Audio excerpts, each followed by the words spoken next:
Hey guys, I'm Dr. Matt Weiss and welcome to episode 1 of Work For It Wednesday. This month we're going to be focusing on all things ankle, so we're going to talk about different ankle dysfunctions. I'm going to be focusing on stability issues and the armor is going to be focusing on mobility. So today is going to be part 1 of 4 for ankle stability. So we're going to talk about some of the different dysfunctions that we see and what we can do to kind of correct those. Ankle mobility gets a lot of attention, so we talk about that lack of dorsiflexion in your squat and then ankle mobility issues when we're doing Olympic lifting and whatnot. Ankle stability kind of gets shoved under the rug. We see that a lot in clinic, especially with chronic ankle sprain patients, so hockey players, basketball players, even CrossFitters will see that chronic ankle sprain, and what they do a lot of times is you'll kind of get to a point where you can do your workouts again or do your sport again, and you'll kind of forget to properly rehab that. So we're going to talk about some drills that you can do to properly rehab your ankle stability dysfunction today. We're going to split it into 3 groups. We're going to start off with static, then we're going to go into more of a dynamic exercise, and then we're going to do some sensory motor exercises as well. So to start off with, just a simple static exercise to work on balance and proprioception is going to be just standing on your one foot, kind of creating a base of support in your big toe, and then making sure that you don't roll over onto the outside of your foot. So you're just going to have that base of support, your big toe, keep your knee dragging over top of your second digit in your foot, and then keeping your center of gravity nice and strong, your ribs stacked over top of your pelvis.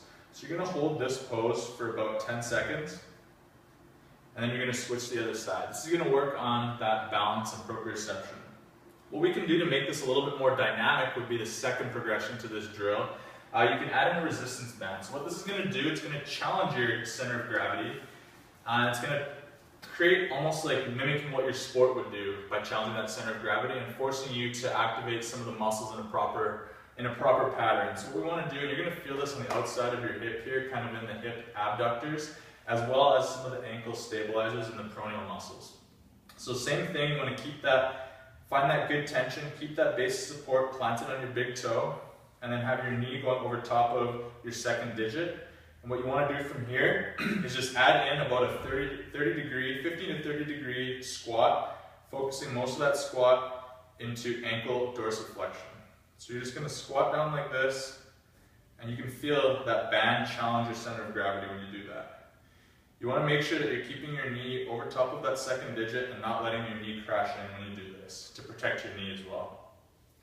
The last progression is going to be more of a sensory motor progression. So what this is going to do, it's going to challenge your center of gravity, but on top of that, it's going to allow distractions, which is exactly what happens when you're working out or when you're on the ice or when you're on the field. So the big thing that you want to do is start to incorporate different systems. Specifically with this one, we're going to incorporate visual and cognitive systems. What you can do is you can grab a partner, play catch, or if you don't have a partner, you can just throw a ball against the wall. And you're going to do the exact same thing, kind of work into that balance and then the squat. Throw the ball against the wall, catch it, and then do that over and over again. What that's going to do is it's going to help build your ankle stability and allow it to do so in a manner that's going to be applicable to your sport. Hope you learned something. Thanks for stopping by and tune in next week for part 2.